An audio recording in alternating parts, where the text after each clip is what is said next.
370의 동쪽 방향. 하마라 보인다. 몇 프로? 체형, 키 90% 이상. 좋았어. 타조 앵무새 372C에서 개봉과 동시에 벌써 200만 관객을 돌파하며 흥행몰이 중인 가장 뜨거운 영화.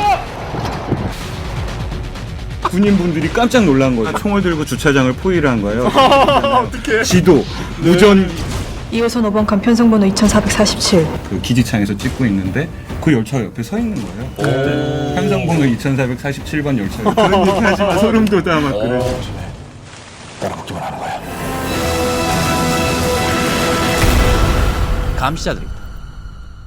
안녕하세요. 어서 오세요. 네, 반갑습니다. 학교 선후배 관계로 알고 있는데, 네, 어떻게 되시죠? 학교 선후배 관계입니다. 아니, 어떤 분이 선배님? 제가 선배. 네, 제가 나이는 더 들어 보이는데.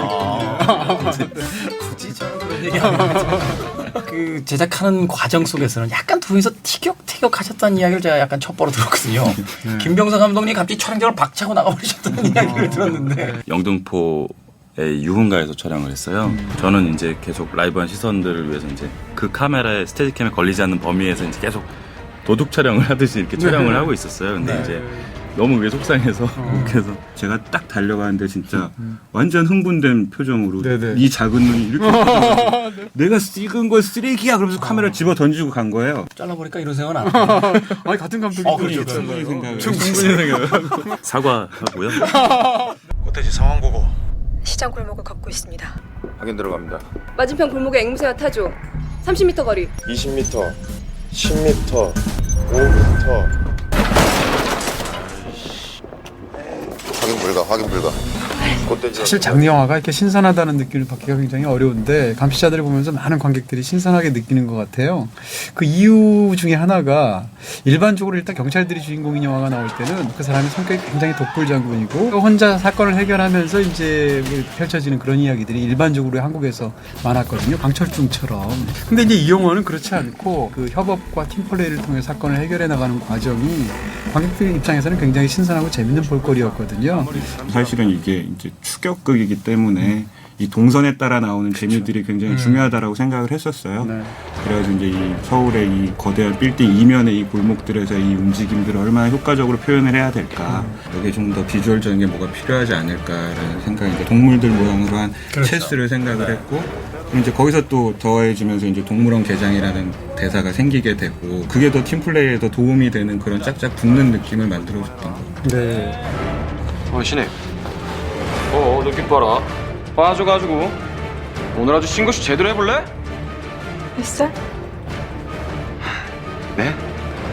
동아리냐 임마 신고요? 배우들 얘기를 좀 여쭤보고 싶은데 이렇게 좋은 팀플레이가 극중에서 나오는 그런 상황이라면 사실 현장 분위기도 굉장히 중요할 것 같은데 현장에서는 어떠셨어요?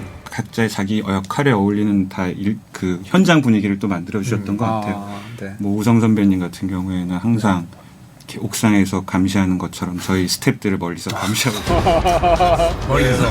경우 선배님은 저희 스태프들 한가운데서 투덜투덜 하시다가도 또 동물적인 모습을 볼 때도 계시고 사실은 상상도 못한 캐스팅이었거든요. 저로서 그러니까 시나리오를 쓰는 와중에. 근데 우성 선배는 시나리오를 그냥 모니터 차원에서 보셨다가 그랬다가 그냥 자기가 하겠다라고 그냥 하늘에서 강림을 하신 거예요. 그러다 보니까 이제 경구 선배님이 이 두 사람이 하고 그러니까 제작사에 대한 또 믿음이 있으셨어요, 경구 선배님. 저에 대한 믿음은 없으셨는데. 정말요? 그런 약간 운명 같은 거짓말 같은 운명도 많이 있었던 것 같아요, 영화 속에서. 네. 전래니까 이제 다 되는군요. 그리고 제일 어떻게 보면 신기한 거는 이제 저희 새 배우가 이제 지하철신에서 시작을 하잖아요. 그렇죠. 그 실제 열차의 편성 번호가 2447번인데 네. 그래서 저희 스크립트와 그걸 메모를 해놨다가 그걸로 계속 촬영을 진행을 했는데 마지막에 이제 신정 촬영기지라는 곳에서 촬영을 했는데 그 열차 옆에 서 있는 거예요. 편성번호 2447번 열차 옆에 서 있더라고요. 귀를 막 막으시면서 그런 얘기 하지 마. 소름 돋아 막 그러시고. 촬영 현장마다 이런 괴담들이 있죠. 네. 이야, 2,400만 이상의 관객을 그런 걸 바라지 마세요.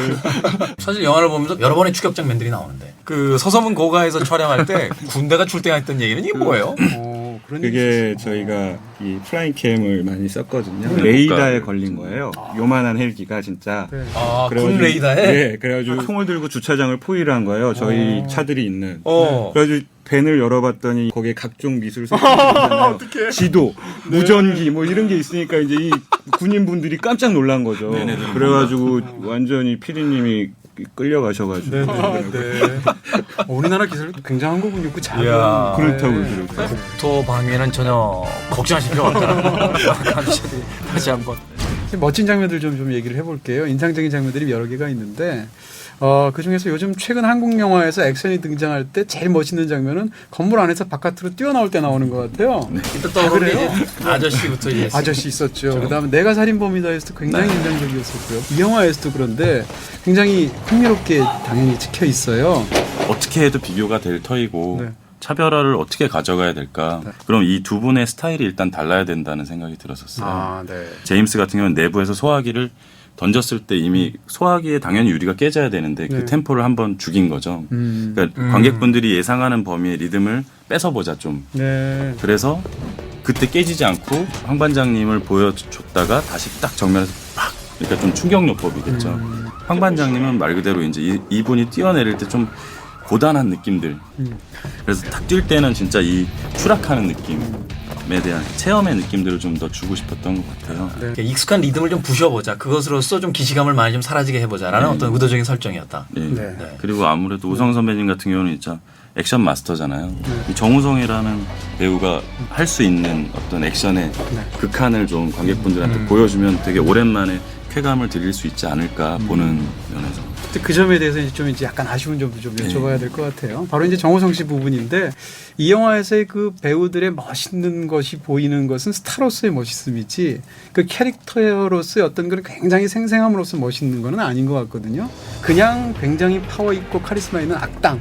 그래서 이 악역을 보면 어떤 느낌이 드냐면 이 작품이 애초에 그냥 마련한 하나의 환경이구나 이런 느낌이 들기 때문에 그 사람들이 나오면서 와 그 악당 진짜 뭐 살 떨린다라든지 이렇게 얘기하지 않고 와 정우성 멋있다라고 얘기하고 야 한효주 예쁘다라고 얘기하는 거죠. 어떻게 보면 현실에 붕 떠 있는 캐릭터라고 돼 있어 버려가지고 어떻게든 뭐 디테일을 더하던 깊이를 더하던 그래서 캐릭터를 끌어낸다기보다 이 두 사람의 그냥 정우성 아니면 한효주로 보여줄 수 있는 극한의 모든 걸 다 보여주고 그들이 갖고 있는 캐릭터의 그냥 극한을 뽑아내면 좋지 않을까라는 네. 생각도 있었던 것 같아요. 네. 그리고 또 그 재미를 위한 장르적인 과장은 저는 필연적이라고 생각합니다. 예를 들어서 이 영화에서 한효주 씨가 기억력이 엄청나게 비상하잖아요. 거기까진 받아들여져요. 왜냐하면 그거 자체가 처음에 설정이니까. 근데 이 영화에 등장하는 세 중요 캐릭터는 셋 다 기억력이 너무너무 천재적인 기억력을 갖고 있습니다. 한 사람도 아니고 이 세 사람이 모두 다 이렇게 그 순간에 오래전에 본 지나갔던 사람 하나까지 다 기억한다는 게 좀 이건 아무리 그래도 좀 그런 거 아닌가? 이런 그래서 생각이 이제 저는 들었어요. 변명처럼 시나리오에 이제 네. 박아놓은 게 오프닝 때 이제 테스트 하윤주랑 황 반장님이 얘기를 할 때 나는 모든 걸 다 보고 빠짐없이 기억하는 사람을 원해. 그렇게 이제 이야기가 시작이 되니까 네. 그걸로 좀 상세가 좀 한효주 씨는 잘해주시는 뭐 충분히 그렇죠. 네, 네. 그러니까 반장님 자체도 이제 그런 거를 연습을 해왔고 뭐 그런 거죠. 자, 이 영화를 이제 공동 감독으로 만드셨는데 지금 뭐 관객들의 평이라든지 또 평단의 평도 굉장히 좋습니다. 이후에도 계속해서 어떤 공동 감독의 그 시스템으로서 맞아. 영화를 한번 만들어 보고 싶은 생각이 있으신지. 첫 작품을 하고 헤어지는 게 이렇게 전례가 돼 있어가지고요. 그러네요. 근데 이제 공동 작업은 잘 되면 오래 가게 됐어요. 네, 정산되기 전까지는 사이가 좋으세요. 그 다음이 문제죠. 오래 갈 수 있도록. 자, 그렇다면 이 영화 감시자들의 별점과 한 줄 정리 과연 어떨지 만나보겠습니다. 이 영화에 대한 제 별점은 3개의 반입니다. 선택과 집중의 승리. 그렇게 간단해요. 뭔가 자꾸 굵게. 선택과 집중의 강렬한 승리? 캐릭터에 관한 한두 가지 아쉬움. 그러나 굉장히 잘 만든 스릴. 이 정도는